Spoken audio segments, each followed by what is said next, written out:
सगळ्यात महत्त्वाचं म्हणजे शेतीमालाला तुम्ही फूड प्रोसेसिंगमध्ये आणणं गरजेचं आहे. या. एक जरी तुम्ही प्रक्रिया जरी केली त्याच्यावर त्याचा रेट खूप काहीच्या काही वाढणार आहे. आम्ही तुम्हाला सपोर्ट म्हणून सुरुवातीला काही ऑर्डरसुद्धा देऊ जोपर्यंत तुम्हाला त्याच्यावरती जम बसत नाही.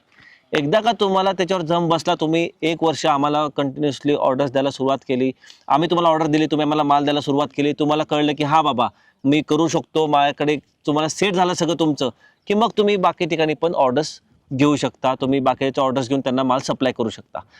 अगदी सोपं उदाहरण सांगतो अजून तुम्हाला. शॉप ॲक्ट आपण सगळीकडे ऐकलंय, सगळीकडे बघितलंय. तुम्हाला ॲक्च्युअल किंमत माहिती आहे का शॉप ॲक्टची काय असते? 26 रुपये 30 पैसे. उद्योग आधारची किंमत माहिती तुम्हाला किती आहे? 0 रुपये. नमस्कार मित्रांनो, स्वतःचा व्यवसाय सुरू करायचा असेल तर हा व्हिडिओ तुमच्यासाठी महत्त्वाचा आहे. भाजीपाला आणि फळे वाळवून त्याची पावडर करण्याचा डिहायड्रेशन व्यवसाय सध्या चांगली संधी निर्माण करत आहे. आखाती देशांमध्ये शेपू, मेथीसारख्या भाज्यांच्या पावडरलाही मागणी आहे. पण हा व्यवसाय सुरू करायचा कसा? कोणती मशीन घ्यायची? बाजारपेठ कुठे? याची सविस्तर माहिती जाणून घेण्यासाठी आज आपण पुण्याच्या सोलार बास्केट कंपनीचे फाउंडर निखिल चोंदे आणि अक्षय बमनोटे यांचा बिझनेस फंडा जाणून घेणार आहोत. स्वतःचा व्यवसाय सुरू करण्याचा विचार असेल तर हा व्हिडिओ शेवटपर्यंत नक्की पहा. मी निखिल चोंदे, फाउंडर आणि डायरेक्टर आहे सोलार बास्केट ह्या कंपनीचा. मुळात मी एक मेकॅनिकल इंजिनियर आहे. माझं कॅडकॅम इंजिनिअरिंगमध्ये माझं मास्टर्स झालं आणि सध्या माझी PhD देखील सुरू आहे, ती सोलार इंजिनिअरिंगमध्ये आहे. आणि मी Akshay Bamnote, founder and director of Solar Basket. माझं MBA इन फायनान्स झालेलं आहे, BE मेकॅनिकल झालेलं आहे. आम्ही दोघांनी मिळून ही कंपनी चालू केलेली आहे 2019 साली. सोलार बास्केटमध्ये तसं आम्ही भरपूर सोलार ऑपरेटेड प्रॉडक्ट्सवरती संशोधन करून जवळपास 26 टाईप्सचे प्रॉडक्ट्स आम्ही मॅन्युफॅक्चर करतो. पुण्यामध्ये धायरीमध्ये आपली फॅक्टरी आहे. आमच्या दोघांचं कॉम्बिनेशन असंच आहे की लाईक हा टेक्निकली, मी फायनान्शियली, आम्ही दोघांनी बरोबर स्टडी करून बरोबर आमची सोलार बास्केटचं आम्ही काम पुढे सरकवतोय. ह्या प्रश्नाचं उत्तर द्यायच्या आधी मला सगळ्यांना सुचवायचं आहे की कुठलाही व्यवसाय करायच्या आधी ना तुम्हाला बिझनेस मॉडेल समजणं गरजेचं आहे. बिझनेस काय करायचं हे नंतरची गोष्ट आहे.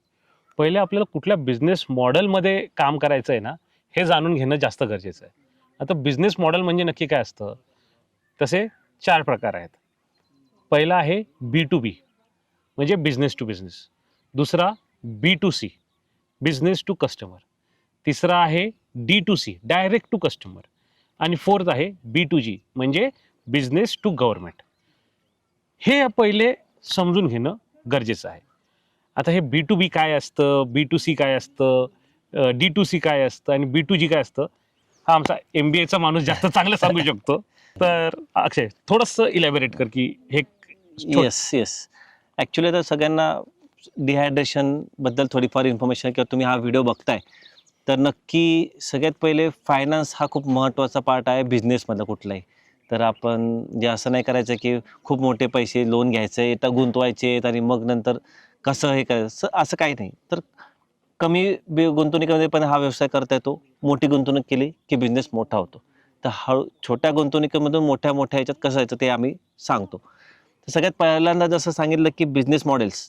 तर तुम्ही जो काही डिहायड्रेशन करणार आहात, फळं किंवा पालेभाज्या वगैरे, तर ते कुठे विकणार आहात ह्याचा पहिले स्टडी करायचा आपल्याला.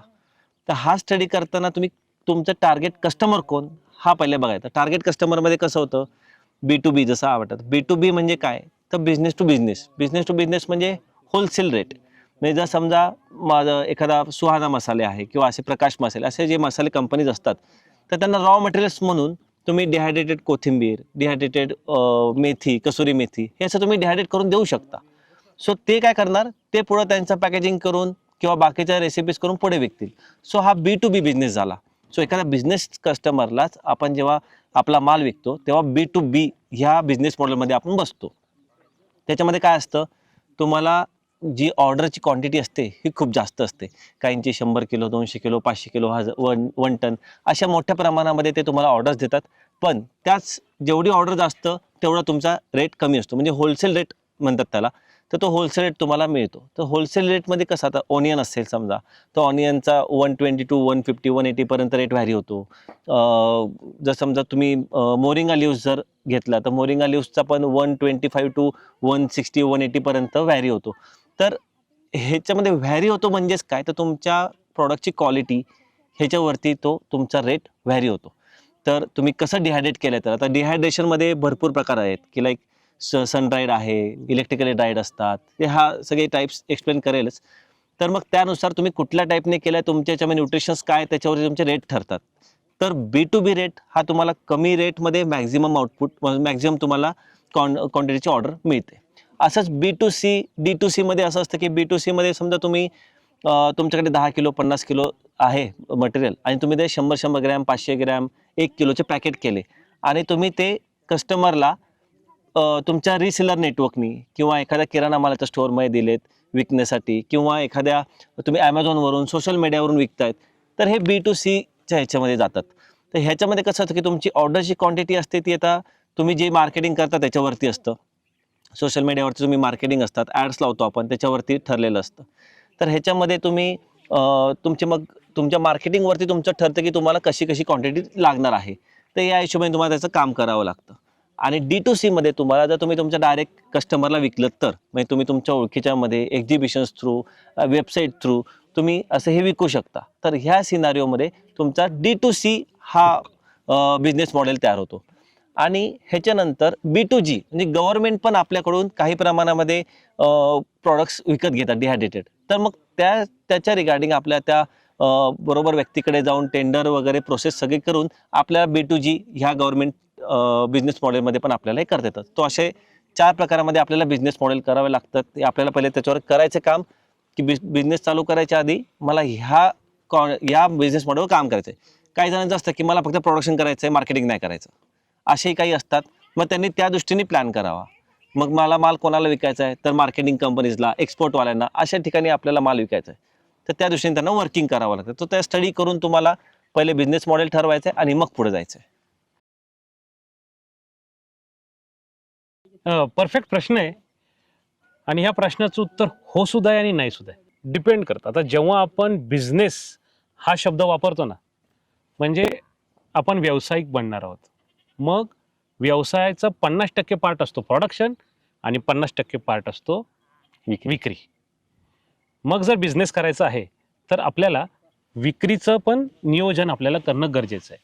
आपल्याला डायरेक्ट आन्सर्स असे मिळणं कठीण आहे. हो, रस्ता सांगता येतो की या व्यक्तीकडे जायला पाहिजे, अशा व्यक्तींकडे जायला पाहिजे, अशा समूहाकडे जायला पाहिजे, हे सांगणं शक्य आहे.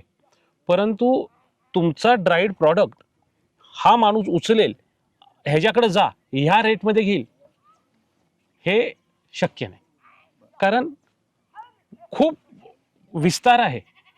अनेक फळं आहेत, अनेक भाज्या आहेत, अनेक कंदमुळं आहेत.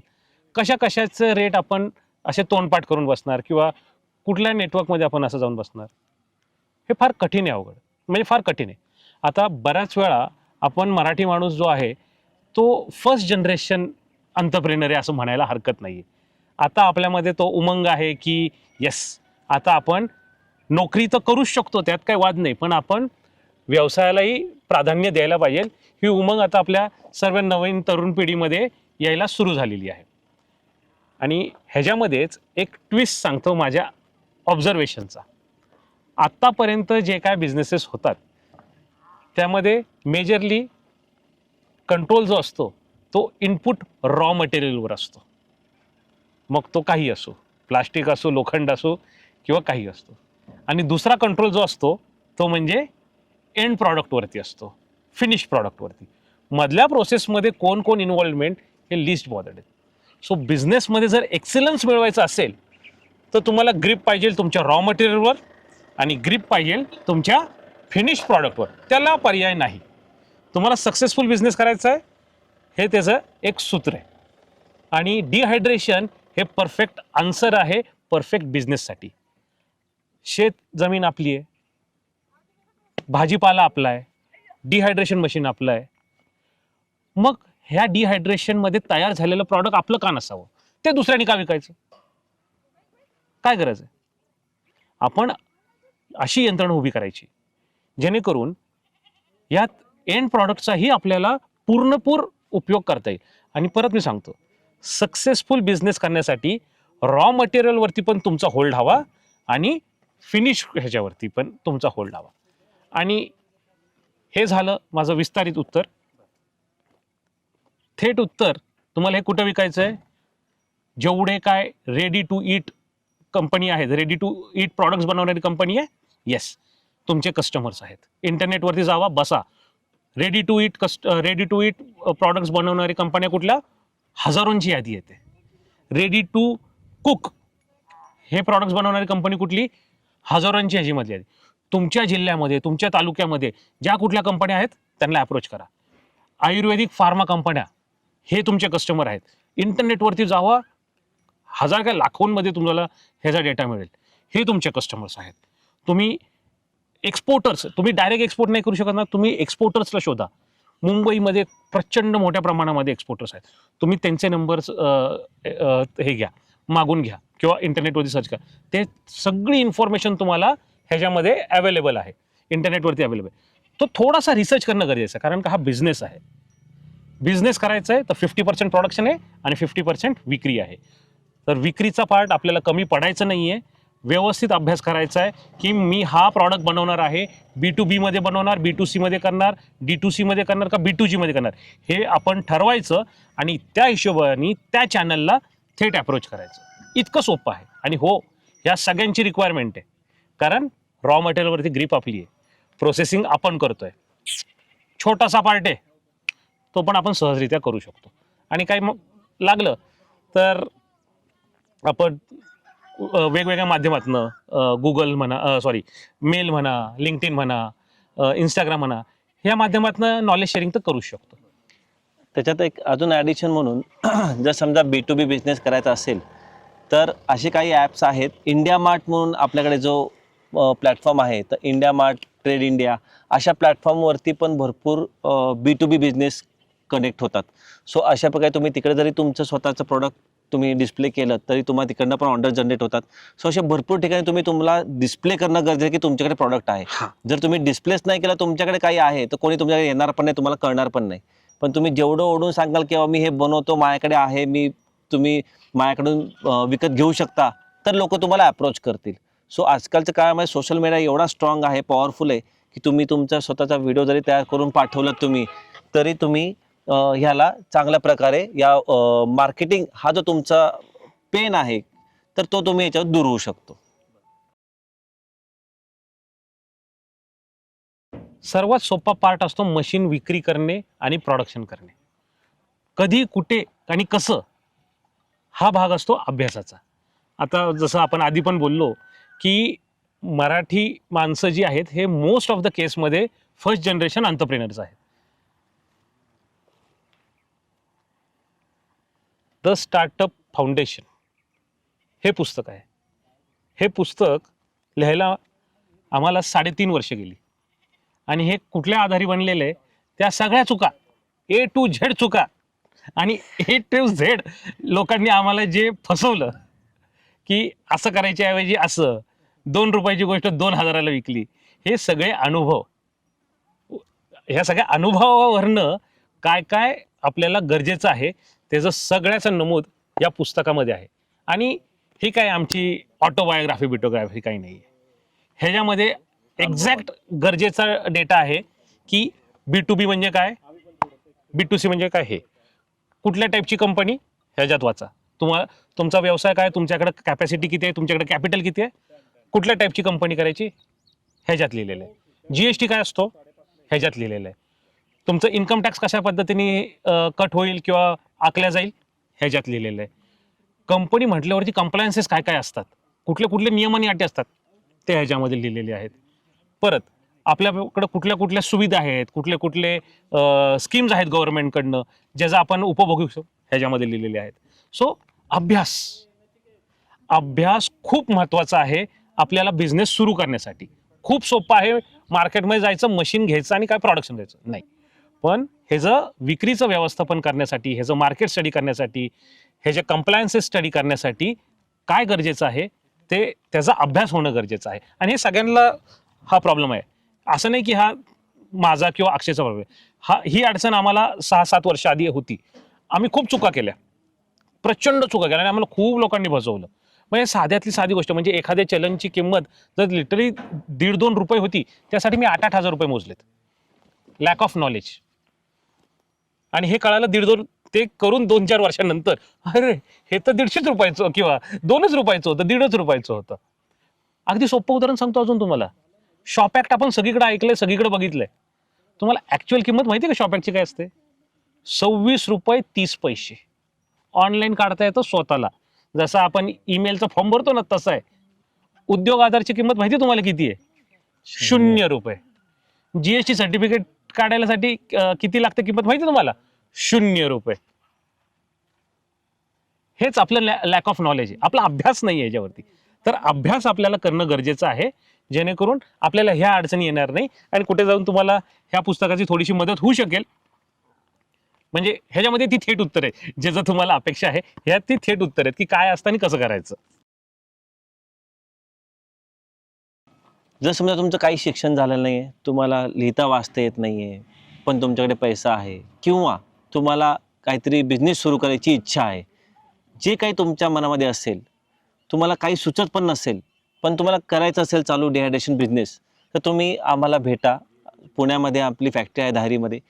आम्ही तुम्हाला पूर्ण ट्रेनिंग देऊ किंवा आम्ही तुम्हाला पूर्णपणे समजून सांगू की तुम्हाला कशा प्रकारे बिझनेस हा करायचा आहे, त्यासाठी तुम्हाला कुठली रिक्वायरमेंट आहे, कुठल्या मशीन्स तुम्हाला सुरुवातीला लागतील, काय घ्यायचं काय नाही घ्यायचं, कसा हा बिझनेस करायचा, हे सगळं आम्ही तुम्हाला सांगू. आणि ह्याच्या व्यतिरिक्त सगळ्यात महत्त्वाचं म्हणजे आम्ही तुम्हाला सपोर्ट म्हणून सुरुवातीला काही ऑर्डर्ससुद्धा देऊ, जोपर्यंत तुम्हाला त्याच्यावरती जम बसत नाही.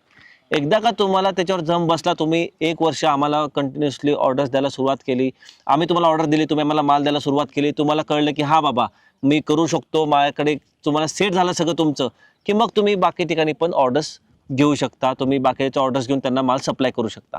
पण असं नाही की तुम्ही फक्त आम्हालाच विकायचं. आम्ही एक्सक्लुझिव्हिटी ठेवत नाही.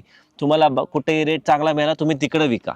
पण सपोर्ट म्हणून आम्ही तुम्हाला पूर्णपणे ह्या डिहायड्रेशनच्या बिझनेसबद्दल सुरुवातीपासून ते शेवटपर्यंत विकायचा कुठे, कसा, कोणाला, आणि आम्ही सुद्धा बायबॅक घेऊ, या सगळ्या ह्याच्यामध्ये आम्ही तुम्हाला पूर्ण मदत करू.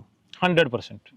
पण एक सेकंड, म्हणजे एक छोटासा फक्त हे सांगतो, लवकरच आपण सगळे मिळून एक छोटंसं असं काही घडू की जेव्हा कधी आपण नेटवर्किंगसाठी कधी कुठल्या हॉलमध्ये भेटलो किंवा कुठल्या कार्यक्रमाला भेटलो ना, की आपण फक्त आपले एकमेकांचे व्यवसाय डिस्कस करू, ना की आपल्या नोकऱ्या आणि नोकरीतले प्रॉब्लेम. असं एक दिवस आपण नक्की लवकरच उभा करू की आपल्याला मराठी माणसाला सगळ्यांना हा व्यवसायाबद्दल चर्चा करायला मजा येईल. तर आपण ना पहिले ही विंडो बघू केवढी मोठी आहे. ह्याला ना आकडेवारी लावू. हे जे तुम्ही खूप खूप वाला आहे ना, ह्याला आपण आकडेवारी लावू. ICAR, Indian council of agriculture research, यांनी काही काळापूर्वी सर्वे केला होता आणि त्यांनी ना काही आकडेवारी रिलीज केली. ती आहे अवेलेबल सगळीकडे ऑनलाईन. तर ती आकडेवारी अशी होती की आपल्या देशामध्ये साधारण पोस्ट हार्वेस्ट लॉसेस, म्हणजे उत्पादनानंतर ग्राहकाच्या ताटामध्ये यायच्या आधी हे जे लॉसेस आहेत, म्हणजेच पोस्ट हार्वेस्ट लॉसेस जे आहेत ना, हे 40% आहेत. ओके. हे जर मी वजनात बोलायचं म्हटलं ना, तर हे 68 मिलियन टन इतके आहेत. म्हणजे 1 मिलियन म्हणजे 10 लाख. सो 68 त्यापुढं त्याला गुणिले 10 लाख, त्याला गुणिले 1000, इतकं वजनामध्ये आपलं वेस्टेज आहे. हेच जर आपण पैशांमध्ये मोजायला गेलो तर हे साधारण 93 ते 96 हजार कोटी इतकं नुकसान आहे. म्हणजे खत होतं ह्याचं, दुसरं काहीच नाही. हे शेतात उगवलं आणि ह्याचं खत झालं, ग्राहकापर्यंत पोहोचलेलंच नाहीये. आणि त्याचबरोबर आपण ओरडतो की ते पोल्युशन होत आहेत गोष्टींची, गाड्यामुळे पोल्युशन होतंय, फॅक्टऱ्यांमुळे पोल्युशन. तर हा माल जो सडतोय त्याच्यानेही खूप मोठं पोल्युशन, म्हणजे 8 ते 9% जे पोल्युशन आहे ना, ह्या भाज्या किंवा फळं सडल्यामुळे होतंय. हे आपण पण कॉन्ट्रीब्यूट करतोय.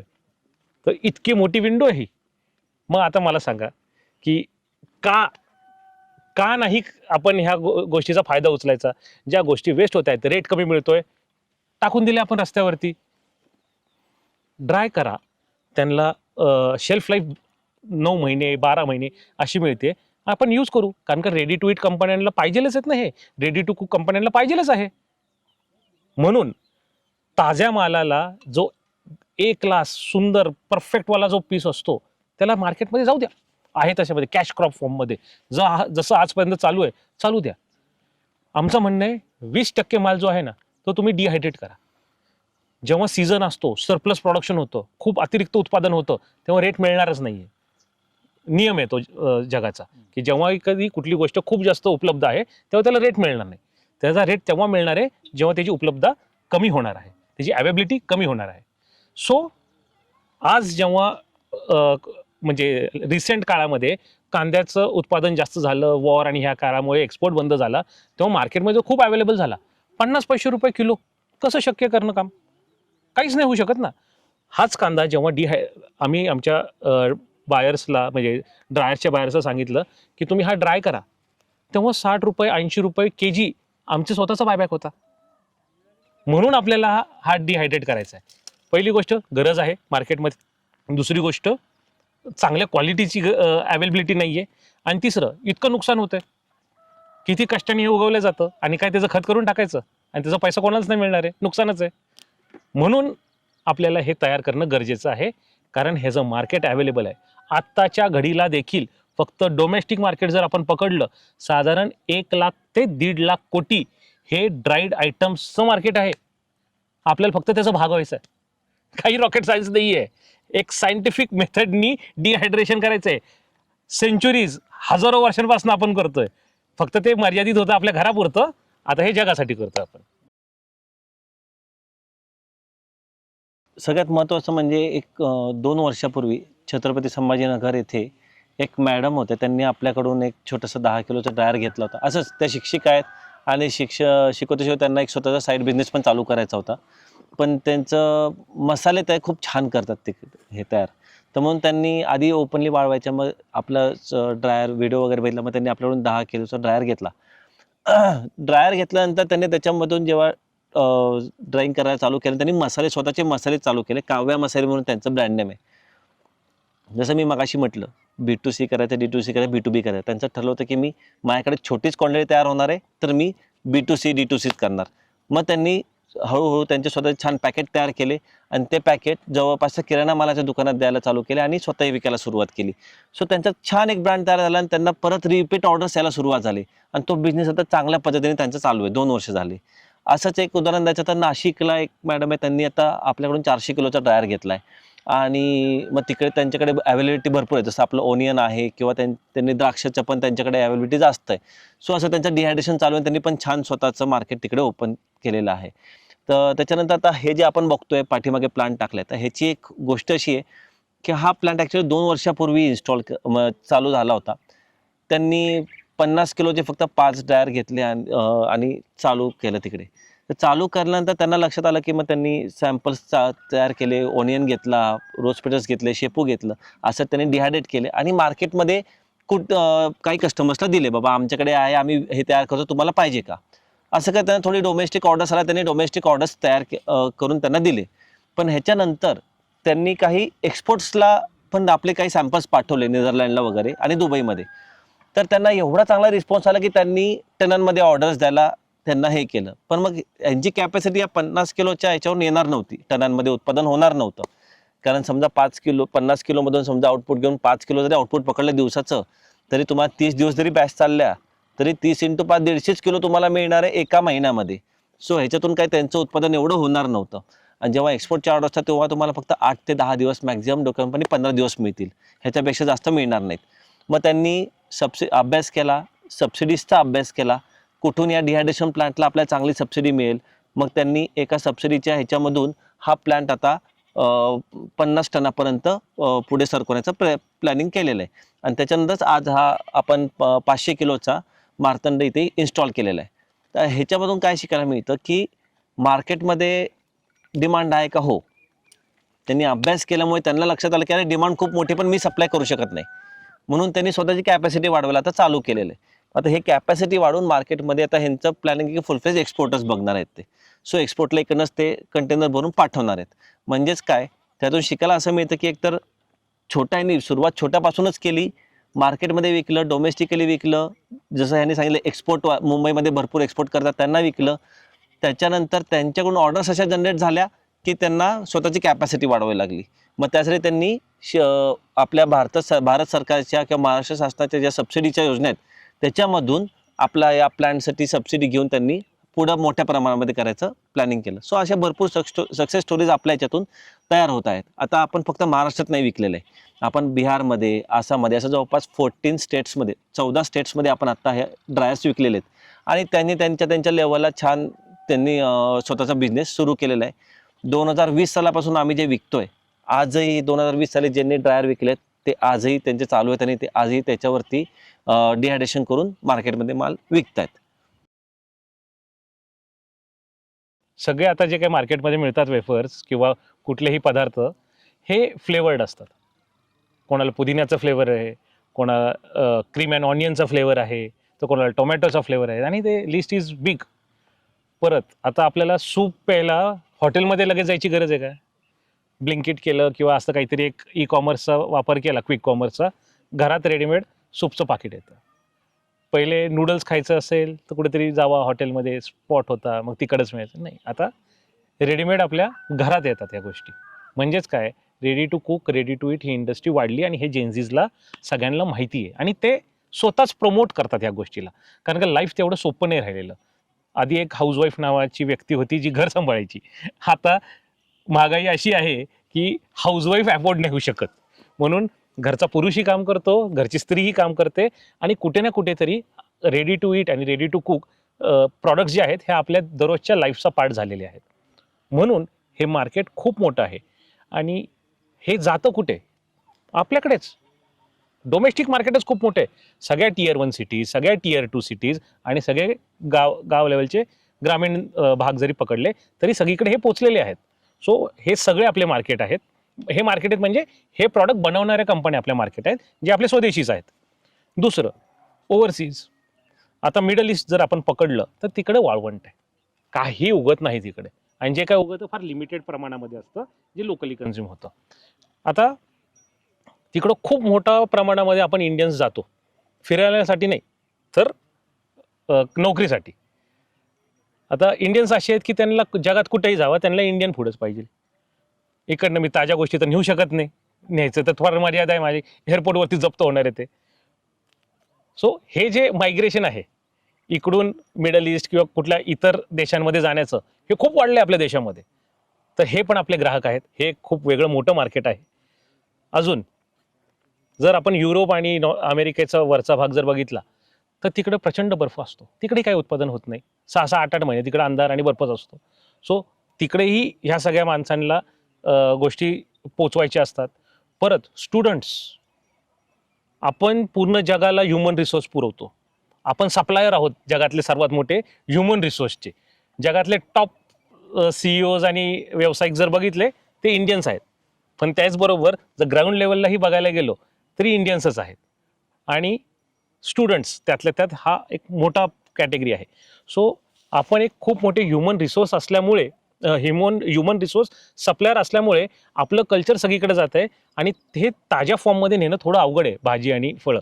म्हणून आपण डिहायड्रेटेड फॉर्मचा वापर करू शकतो आणि हेच आपलं मोठं मार्केट आहे आणि हीच आपली गोल्डन ऑपॉर्च्युनिटी आहे स्पेसिफिकली जेन्झीजसाठी, ज्यांना हे बिझनेस करायचा आहे. मग तुम्ही शेतकरी असा किंवा नसा काही फरक नाही पडत, तुम्हाला डिहायड्रेशनमध्ये व्यवसाय करायचा, you have N number of opportunity. आणि त्याच्यात अजून एक की भारत हा कृषीप्रधान देश आहे. खूप आधीपासून आपल्याकडे शेती ही होते, पण आताच्या काळात जर बघितलं तर शेतकरी सोडून बाकी सगळेजण पुढे सरकलेत, सगळ्यांचे इन्कम वाढलेत, पण शेतकऱ्याचं इन्कम अजूनही वाढलेलं नाही आहे. तर शेतकऱ्यांनी आता जर स्वतःचं इन्कम वाढवायचं असेल तर सगळ्यात महत्त्वाचं म्हणजे शेतीमालाला तुम्ही फूड प्रोसेसिंगमध्ये आणणं गरजेचं आहे. काहीतरी त्याच्यावरती एक जरी तुम्ही प्रक्रिया जरी केली त्याच्यावर, त्याचा रेट खूप काहीच्या काही वाढणार आहे. म्हणून आत्ता पण शेती केली ओके, पण शेती केल्यानंतर तरुण जे शेतकरी आहेत किंवा तरुण जे मुलं आहेत शेतकऱ्यांची, त्यांनी आता फूड प्रोसेसिंग इंडस्ट्रीकडे येणं खूप जास्त गरजेचं आहे, की जेणेकरून तुम्हाला पण पुढे ते बाकी जे सगळे लोक पुढे गेलेत त्याच्या सोबत तुम्ही पण पुढे सरकाल. मग एक स्वतःचं इन्कम जनरेशन वाढू शकतं. ह्यासाठी जास्त काही इन्व्हेस्टमेंटची याची काही गरज नाही आहे, कमी याच्यामध्ये पण इन्व्हेस्टमेंट तुम्ही सुरू करू शकता. आता जर कुठले आम्ही शेतकऱ्यांना विचारलं, आता आम्ही शहरात राहतो तर आम्ही स्क्वेअर फूटमध्ये बोलतो, कुठल्या शेतकऱ्याशी बोलला गेला तो एकरात बोलतो. एकरांमध्ये जमीन, एकरांमध्ये त्याचं शेत असतं. यार जागा भरपूर आहे, जागेला खूप व्हॅल्यू आहे. तर त्याच्यातून जे तुमचं उगवणार आहे त्याच्यामधून तुम्हाला तुमच्याकडे एवढं तुम्हाला जसं आम्हाला की इनपुट म्हणजे तुमचं रॉ मटेरियलवरती ताबा आहे, तर मग तुम्हाला फूड प्रोसेसिंगवर पण ताबा आणू आणि विक्रीवर पण ताबा आणू, की जेणेकरून तुमचं जे इन्कम आहे ते वाढेल आणि कृषीप्रधान देश आहे तर तो अजून त्याला चांगल्या पद्धतीने आपण पुढे जाऊ शकून शेतकऱ्याला महत्त्वाचं म्हणजे आपल्याला वरती आणता येईल. तर सोलर डिहायड्रेशन सुरू करण्यासाठी मुळात त्याचे 3 कंपार्टमेंट आहेत. पहिलं आहे प्री प्रोसेसिंग, दुसरं आहे डिहायड्रेशन आणि तिसरं आहे पोस्ट प्रोसेसिंग. तर ह्याला लागणारे सगळ्या ज्या मशिनरीज आहेत ते आम्ही as a solar basket company बरेचसे आम्ही मॅन्युफॅक्चर करतो आणि बरेचसे आम्ही राईट रिसोर्सेस जे सर्व्हिस प्रोव्हाइड करू शकतात अशा रिसोर्सेसकडनं तुम्हाला उपलब्ध करून देतो. येस, सो मशीन्स परफेक्ट आहेत, मशीन्सची अवेबिलिटी आहे. दुसरा परवानगी वगैरे जे आहेत ह्यासाठी अभ्यास, थेट आन्सर, कुठल्या परवानगी आणि कुठले प्रकार पाहिजे थेट आहे.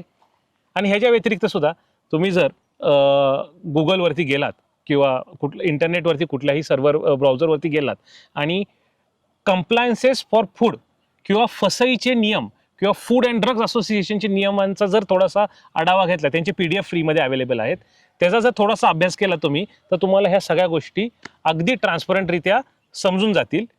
पण जर तुम्हाला हे आमच्याकडनं जाणून घ्यायचं असेल तर आम्ही MCDC हे एक महाराष्ट्राचं विंग आहे जे ट्रेनिंग, महाराष्ट्र गव्हर्नमेंटचं एक विंग आहे जे ट्रेनिंग प्रोव्हाइड करतं, त्यांच्याबरोबर आमचा टायअप आहे. सो आणि आम्ही वेळोवेळी MCDC बरोबर सर्टिफाईड ट्रेनिंगचं आयोजन करतो. तुम्ही त्या ट्रेनिंगचा पण भाग होऊ शकता. सो वेगवेगळ्या माध्यमातून तुम्हाला या सगळ्या गोष्टींचं मार्गदर्शन आम्ही करू शकतो. तर मित्रांनो, या व्हिडिओच्या माध्यमातून तुम्हाला तुमचे काय या सोलार डिहायड्रेशनच्या बाबतीत जे काही क्वेश्चन्स होते किंवा जे काही आज आपण बोलणं झालेलं आहे ह्याच्यावरती तुमच्या शंकांचं निसरण झालेलं असेलच. पण ह्याच्या व्यतिरिक्त जर सहज तुमच्या काही क्वेश्चन्स असतील किंवा तुम्हाला काही प्रश्न असतील की ज्याची उत्तरे ह्या ह्याच्यात कव्हर झाले नसतील तर तुम्ही नक्कीच कमेंट बॉक्समध्ये विचारू शकता किंवा खाली दिलेल्या नंबरवरती आम्हाला संपर्क साधू शकता. आम्ही नक्कीच त्याचं तुम्हाला उत्तर देऊ. आणि सगळ्यात महत्त्वाचं, समजा तुम्हाला हा बिझनेस मनापासून खरंच चालू करायचा असेल तर आम्ही पूर्ण ती मदत आम्ही करायला तुम्हाला तयार आहोत. तुम्ही नक्कीच आम्हाला येऊन भेटा. आमच्याकडे आलात की तुम्हाला सगळं योग्य ते प्रशिक्षण दिलं जाईल. आम्ही ज्या चुका केल्यात त्या चुकांपासून जो आम्ही शिकलो आहे त्यात काय करायचं आहे काय नाही करायचं आहे हे सगळं क्लिअर स्पष्टपणे आम्ही तुम्हाला सांगू. आणि शक्यतो तरी आमचा जो अनुभव आत्तापर्यंत इथून पुढं तुम्ही जाल ह्याच्यावरती आम्ही मेहनत घेऊन आम्ही तुम्हाला पुढे घेऊन जाण्याचा प्रयत्न करू. सो खाली दिलेल्या नंबरवर तुम्ही संपर्क साधा. धन्यवाद.